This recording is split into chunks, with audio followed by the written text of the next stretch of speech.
नमस्कार, स्वागत है आप सभी का। ग्लोबल अड्डा देख रहे हैं आप। मैं हूं आपके साथ पुनीत मिश्रा। आज एक बार फिर से ईरान पर हम चर्चा करने के लिए बैठे हैं, क्योंकि ईरान से जुड़ी कई सारी ताज़ा खबरें निकलकर सामने आई हैं। चाहे वो यूएनएचआरसी की बात हो या फिर अमेरिकी जो बेड़ा, सैन्य बेड़ा जो चल रहा है, जहाज़ी बेड़ा, उसके साथ साथ कुछ और ताकतवर हथियार या सैन्य मौजूदगी की बात हो। इसके साथ ही कुछ और खबरें भी निकलकर सामने आई हैं। तुर्की से भी पाकिस्तान से भी निकलकर सामने आई हैं और भारत से भी निकलकर सामने आई है।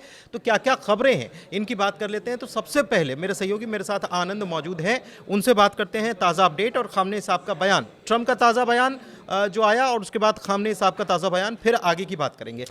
बिल्कुल, देखिए ट्रम्प का जो ताज़ा बयान आया है वो है 22-23 जनवरी को। दरअसल वो दावोस से वापस लौट रहे थे, तो उस समय उनका बयान आया है ईरान को लेकर के।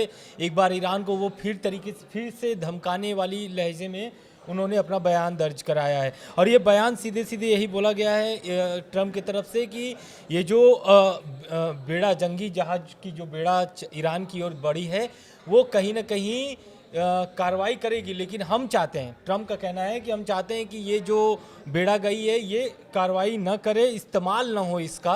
पूरी तरीके से उनका कहना यही था। तो इस पर ये ट्रम्प का ये मानना है कि वो एक तरीके से दबाव बना रहे हैं, जो प्रेशर पहले बनाते आए हैं। जिस तरीके से आप देख रहे होंगे जून में भी जो हमले हुए थे, उसके पहले भी आप देखे होंगे कि परमाणु वार्ता को लेकर के किस तरीके से प्रेशर ईरान पर बनाए थे। लेकिन अब जो प्रेशर है ये सीधे सीधे युद्ध को चेतावनी देने वाली बात हो गई है, क्योंकि अगर यूएसएस अब्राहम लिंकन जो एयरक्राफ्ट कैरियर है वो ईरान की तरफ बढ़ रहा है, तेहरान की तरफ बढ़ रहा है, मिडिल ईस्ट में पूरी तरीके से तैनात कर दी गई है, तो ये कहीं ना कहीं ईरान के लिए बहुत ही चिंता का विषय है। और ये जो पेंटागन से यूएसएस अब्राहम लिंकन कैरियर जो है उसमें 3 डिस्ट्रॉय और दर्जन भर करीब 15 F-15E जो कि फाइटर जेट है, मिडिल ईस्ट की ओर भेजा गया है। बिल्कुल ठीक है। देखिए, चीज़ें क्या हैं, अमेरिका क्या कर रहा है, इस बात को समझने की ज़रूरत है। आनंद, हमने इसके पहले जून में जो तनाव हुआ था, अभी यूएसएस अब्राहम लिंकन भेजा गया, उस वक्त यूएसएस कार्ल विंसन, मुझे याद है हमने खबर दिखाई थी, कार्ल विंसन को भेजा गया था। एक बात। दूसरी बात कि ऐसी ही तैनाती हो रही थी, ऐसी ही मैदानी सजावट जो है वो कर ली गई थी, कहीं ना कहीं प्रेशर बनाया गया था, और उसके बाद अटैक तो हुआ था और अटैक का इस्तेमाल किया गया था B-2 बॉम्बर्स के जरिए। B-2 बॉम्बर्स भी अभी एक्टिवेट तो कर दिए गए हैं डिएगो गार्सिया जो एयरबेस है वहां पर। तो एक चीज ये देखिए कि अमेरिका ने अपनी सजावट, मैदानी जमावट करनी शुरू कर दी है। ईरान तब भी ये कह रहा था, मुझे लगता है कि ऐसा ये होता है ना कि समय का पहिया वापस घूमता है, तो ईरान तब भी ये कह रहा था कि हम युद्ध नहीं चाहते हैं। और ईरान, मेरे ख्याल से अभी भी खामनेई साहब ने ये कहा था। क्या कहा खामनेई साहब ने? का जो बयान आया हुआ है वो एक तरीके से अमेरिकी जो राष्ट्रपति हैं डोनाल्ड ट्रम्प, उनको एक तरीके से अपराधी करार दिया है खामनेई साहब। और ये जो इनका बयान है ये 17 जनवरी को ये बयान आया था उनका, और उसमें उन्होंने साफ बोल दिया था कि जो ईरान है, ईरान युद्ध के पक्ष में नहीं है। और जो जैसा कि अभी आपने बोल रहा था कि ईरान के पक्ष में नहीं है, लेकिन ये जो पूरी तरीके से ईरान में प्रदर्शन हो रहा है और विदेशी ताकतें जो मिल रही हैं, इसमें कहीं ना कहीं अमेरिका और इजराइल का पूरा पूरा हाथ है। और एक तरीके से उनका अपराधी कहना, यानी अपराधी करार करना ट्रम्प को, क्योंकि ट्रम्प सीधे सीधे वो बयान में बोल रहे थे प्रदर्शनकारियों को कि आप प्रदर्शन करो, सरकारी चीज़ों पे कब्जे करो, आपके लिए मदद पीछे से आ रही है। तो कहीं ना कहीं इसी बयान को वो लेकर के अपराधी खामनेई साहब ने उनको करार दिया है। अच्छा, इस बीच क्या हो रहा है कि मिडिल ईस्ट में जैसा जून के महीने के पहले हमने देखा था, मई के आसपास हमने देखा था कि वहाँ पर टेंशन क्रिएट हो रही है, वही तनाव जो है अब फिर से नजर आ रहा है। उसके बारे में भी कुछ खबर आनंद बता रहे हैं कि क्या तनाव है मिडिल ईस्ट में।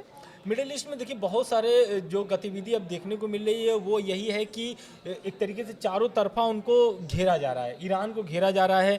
दरअसल हुआ क्या है कि घेरने का बात ये भी है कि देखिए जो विदेशी और जो देश हैं उनके कार्रवाई से भी ईरान में और चिंता बढ़ा दी है। जैसे कि यूरोपीय जो एयरलाइन से फ्रांस है जो, वो बहुत सारे अपने एयरक्राफ्ट बंद कर दिए हैं। तो जैसे उसमें कि आप इसकी तरफ मतलब प्लेन्स नहीं जा रहे हैं, प्लेन्स नहीं जाएंगे, दुबई की ओर कोई भी सेवा नहीं दिया जाएगा, हवाई सेवा जो है वो नहीं उड़ाने भरेंगी। वहीं नीदरलैंड की सरकार ने भी 3 देशों में उन्होंने इराक, ईरान और यूएई की तरफ, मतलब कि संयुक्त राष्ट्र सऊदी अरब की तरफ अपना एयरलाइंस जो था वो बंद कर चुके हैं। तो कहीं ना कहीं ये दबाव बनाने वाली राजनीति जो ट्रम्प कर रहे थे, अब बाकी देशों से भी कहीं ना कहीं मदद मिलने नहीं, लगी मदद है, और क्योंकि चिंता बड़ी बात यह है कि पैसेंजर्स वहाँ ट्रैवल नहीं करवा रहे हैं, क्योंकि उनको इस बात का डर है कि वहाँ पर कभी भी तनाव की स्थिति हो सकती है। बिल्कुल। तुर्की ने भी इसको लेकर चिंता जाहिर की। बिल्कुल, तुर्की को लेकर के तो देखिए, तुर्की हमेशा से ईरान के पक्ष में रहा है। और वही बात अगर हम बोल दे तो जो वहाँ के विदेश मंत्री है फिदान,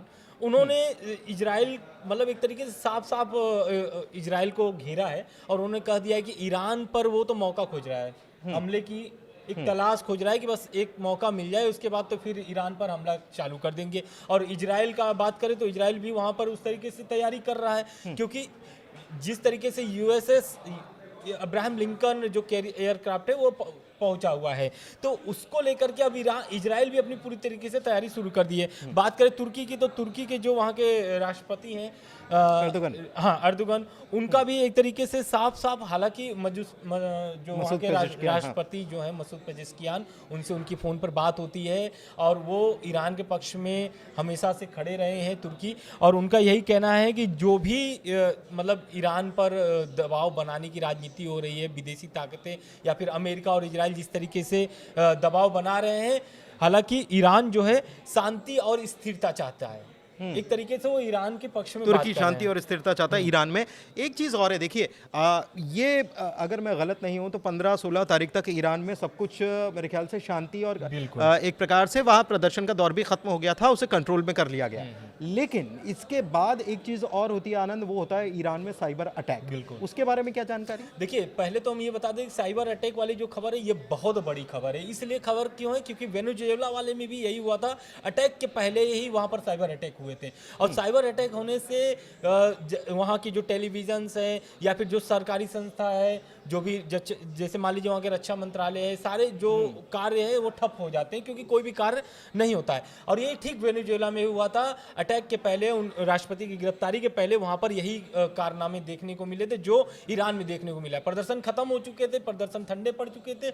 उसके बाद जो है कि लगभग 19 जनवरी को, रिपोर्ट यही है, अभी की ये खबर नहीं है, लेकिन खबरें अब जो सामने आ रही है ईरान को लेकर के यही आ रही है कि 19 जनवरी को आसपास, यानी कि कुल जो कुछ रिपोर्ट है कि 18 या 19 जनवरी को वहां पर साइबर अटैक हुए थे। साइबर अटैक में हुआ क्या था, ईरान के कुछ प्रमुख जो टीवी चैनलें हैं उनको हैक कर लिया गया था। और उसमें दिखाया क्या गया था, उसमें वीडियो उस चैनल के प्रसारण में दिखाई दे रहे थे खामनेई के खिलाफ में, और वहां पर दिखाई दे रहे थे रजा पहलवी के समर्थन में मामले चल रहे थे। मतलब उनके बयान और तमाम चीजें, उनके बहुत सारे मैसेज जो थे, जो प्रदर्शन जब चल रहे थे 28 दिसंबर से जब प्रदर्शन शुरू हुआ था, तो उस समय भी बहुत सारे सोशल मीडिया पे रजा पहलवी ने मतलब एक तरीके से प्रदर्शनकारियों को समर्थन करते हुए बहुत सारे बयान भी दिए थे। तो कुछ कुछ उस टाइप से वहां पर उस टीवी चैनलों में प्रसारण हुए। लेकिन इसके पहले भी इंटरनेट वहां पर तो बैन कर दिया गया था। बिल्कुल, इंटरनेट बंद कर दिया गया था। यही कारण था, क्योंकि जिस तरीके से साइबर अटैक हो रहे थे, बात अगर 28 जनवरी के करें तो पूर्ण इंटरनेट बंद हो गए थे। 28 जनवरी को ईरान में पूरी तरीके से इंटरनेट बंद कर दिए गए थे। पूरे ईरान में आप इंटरनेट नहीं पा रहे थे। लेकिन इसी दरमियान क्या होता है कि जो क्या बोलते हैं कि इंटरनेट बंद करने का कारण क्या था, प्रदर्शन तो था ही, दूसरा था हाईजैक। तो कुछ संस्थाएं जो थी वहाँ पर, जो उनके सरकारी, जैसे कि रक्षा मंत्रालय हो गया या फिर मान लीजिए कि एजुकेशन मंत्रालय हो गया, जितने भी उनके सरकारी मंत्रालय थे, उनके कुछ वेबसाइटें हैक कर ली गई थी। तो कहीं ना कहीं ये मामला सामने आने लगा कि धीरे धीरे कि ईरान पर जो है कि हमले के पहले वेनेजुएला वाला ही पूरा प्लान लगाया जा रहा है। अच्छा, एक चीज़ और है, इसमें एक दिलचस्प पहलू सामने आया है। दिलचस्प पहलू सामने क्या आया है कि अमेरिका और ईरान के बीच एक मिडिल मैन आ सकता है जो शांति स्थापित करा सके, और नाम सुनकर हैरान हो जाएंगे, ये है पाकिस्तान। अब पाकिस्तान कैसे इसमें हो सकता है, इसकी चर्चा हम बाद में करेंगे, लेकिन फिलहाल इस चर्चा को यहीं समाप्त करते हैं, क्योंकि चर्चा बहुत ज़्यादा लंबी हो गई। चर्चा आपको कैसी लगी ये ज़रूर बताइएगा। ईरान में साइबर अटैक होना, अमेरिका की तरफ से जो जंगी जहाज़ों का बेड़ा आगे बढ़ना, और जो पहले देखने को मिला था वही वापस देखने को मिलना, ये क्या बता रहा है? क्या एक बार फिर से ईरान पर पूरी तरह से हमले की तैयारी कर ली गई है और इसमें बाकी मुल्कों का, खास तौर पर नेटो देश और यूरोपीय देश जो हैं उनका क्या रुख रहने वाला है, इसकी भी चर्चा करेंगे, इसका वीडियो भी आपको बताएंगे। फिलहाल इस वीडियो में इतना ही। धन्यवाद। धन्यवाद।